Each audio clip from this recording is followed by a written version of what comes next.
Are we okay in the back there? I see scrambling. Can we start? Okay. Got thumbs up, so raise your hand. We'll bring the mic to you. Chantel.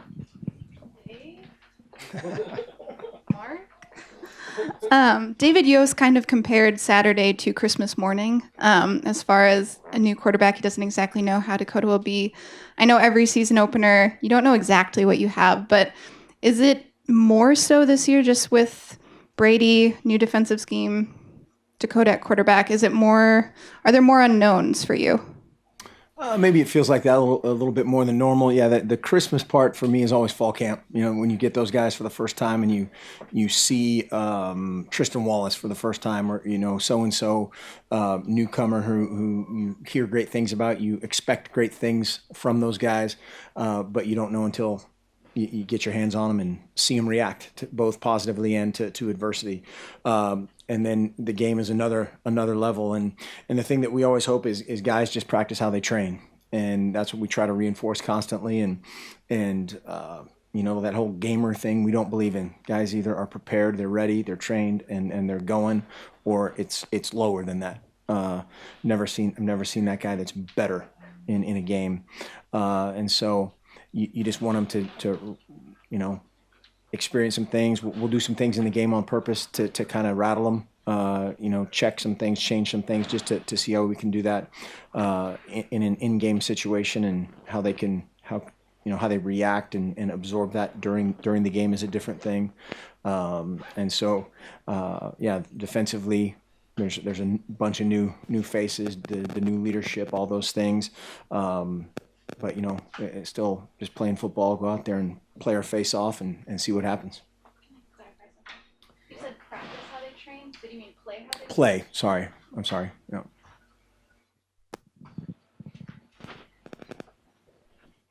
Does Royce have any sort of, you're potentially, or you are starting 3 redshirt freshmen on the offensive line. You have a new quarterback. Generally, and correct me if I'm way off base, but the running back's not usually ever someone that's kind of a directly vocalized leadership in like the huddle or in the backfield. But because of Royce's experience mixed with some of the inexperience there, is there anything different about that?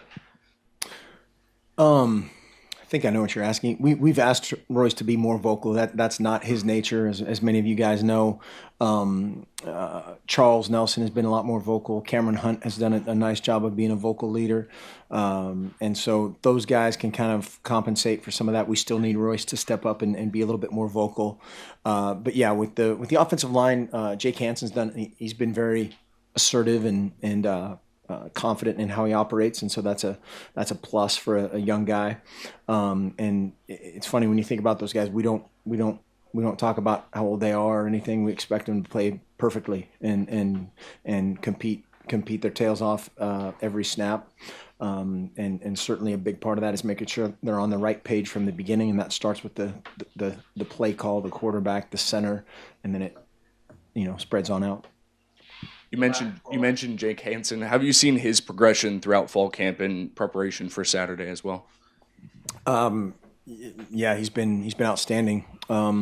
He's a very, very good football player, versatile, can play several positions, and obviously playing center for us is a huge deal in running the show and getting us in the right protection, doing some of those things, and have a ton of confidence in him and can't wait to see him play. Back to Tyson.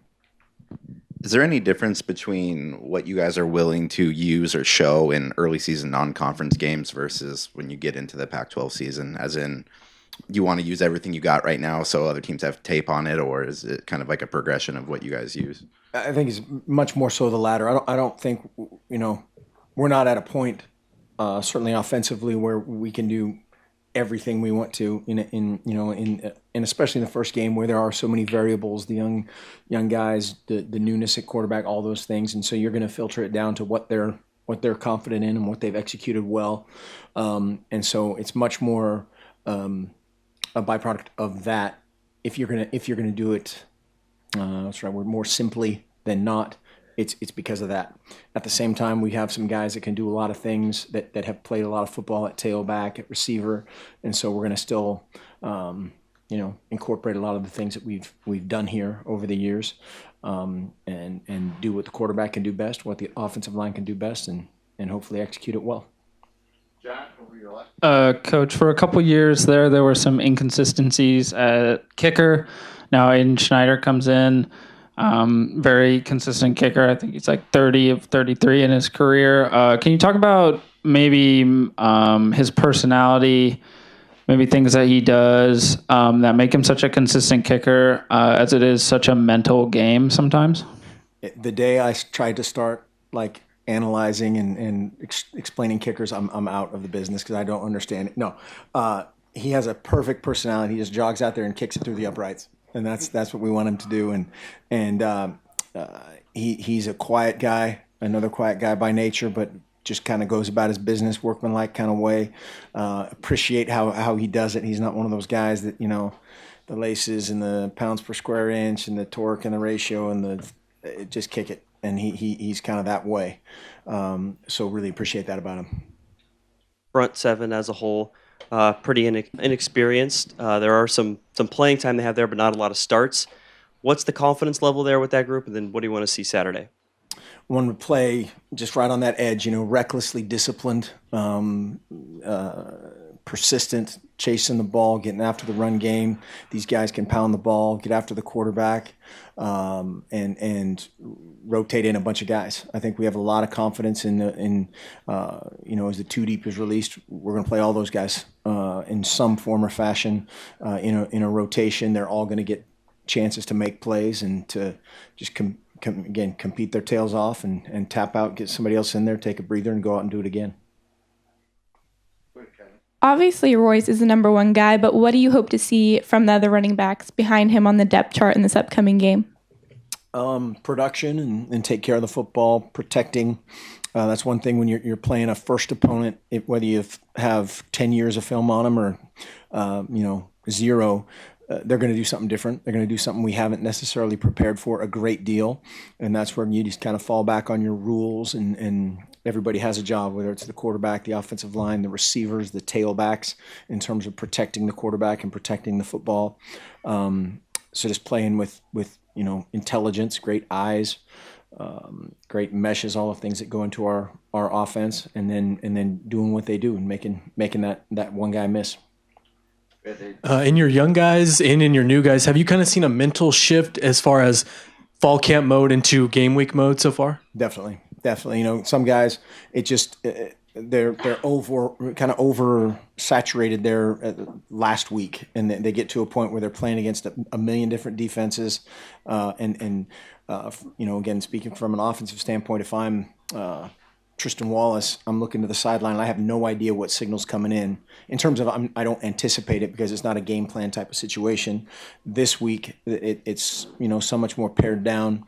They're able to see the first part of that signal, start to develop that picture in their head, and just play. And that's what you want for everybody, and to happen sooner rather than later. And it started to happen a little bit more at receiver, a little bit more. Some of the young guys on defense, you can just see them playing rather than, okay, this is right and left and check and this call and all the gears turning is just an instantaneous reaction to that. Good, Chantal. With opponents that you don't play every year, I know most coaches kind of cast a wider net as far as film goes, but I was just curious, have you looked at all at the 2014 game when Montana State and Dakota played UC Davis? Heard about that a little bit, yeah. Yeah, I mean, you're watching. They have a bunch of returning guys, and so it's last year's film is relevant in that many of the principles are going to be the same. They've moved a couple guys around from safety to linebacker and all that kind of stuff, but going much further back isn't as helpful. It might help him from a confidence standpoint from the score, but they have a couple new coaches. New special teams coordinator. So again, it's more about us talking about certainly the unique things that they do, and there's several, and then talking about Coach Foster's influence and some of the other things that may or may not come up. Jerry? Coach, from the spring through the fall, the freshmen, the redshirts who haven't had any game action yet, do you need a game or two before you can finish evaluating really what those guys could do since you're practicing against each other so much?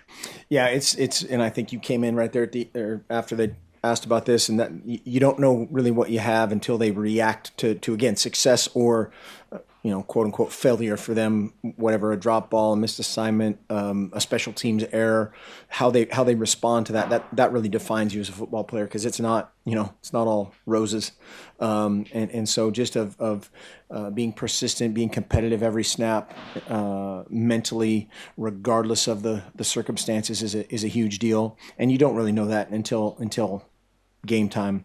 We try to simulate it as much as possible with some prolonged drives and how we train our guys. They have to respond well to a bad play. They have to respond well to a good play. So we try to just ingrain that in them from the beginning. But a lot of those guys we'll see. Go ahead. Coach, I would think that you're a creature of habit, just like the program is a creature of habit. Are you doing anything different maybe this week? Any new elements in your game prep and on game day as well?